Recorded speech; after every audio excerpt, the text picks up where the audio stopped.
আসসালামু আলাইকুম আপুরা ভাইয়ারা সবাই কেমন আছেন? আশা করি সবাই ভালো আছেন। আলহামদুলিল্লাহ আমি আপনাদের দোয়াতে ভালো আছি।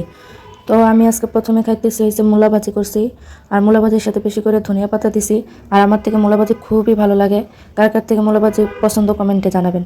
তারপরে নিচে হয়েছে ঝাটকা মাছ দিয়ে, সিম দিয়ে, আলু দিয়ে, টমেটো দিয়ে রান্না করছি।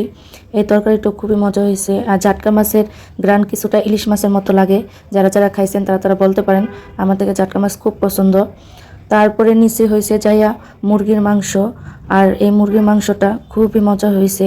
মানে কি বলবো, ভুনা ভুনা করছি, সাথে একটু আলুও দিছি, কিন্তু শুকায় ফেলছি, অত ঝোল রাখি নাই তরকারিটার ভিতরে। আর এটা ছিল ব্রয়লার মুরগি। কার কার থেকে ব্রয়লার মুরগি পছন্দ কমেন্টে জানাবেন। আমার থেকে খুব পছন্দ, কারণ কি হাড্ডি সব চাবাইয়া খাওয়া যায়, এই কারণে আমার থেকে খুব পছন্দ। যাই হোক, তারপরে নিচে হয়েছে গরুর মাংস। আর গরুর মাংসটা আমি ভুনা করছি, কোনো আলু দেইনি, কিচ্ছুই দেইনি, পেঁয়াজ দিয়ে শুধু ভুনা করছি। আর গরুর মাংসটা দেখতে পারতেছেন ধোয়া উঠতেছে, মানে গরম ছিল গরুর মাংসটা, কারণ জমাট হয়ে গেলে ভালো লাগে না। আর এটা শীতকাল। তো কার কার থেকে গরুর মাংস পছন্দ কমেন্টে জানাবেন।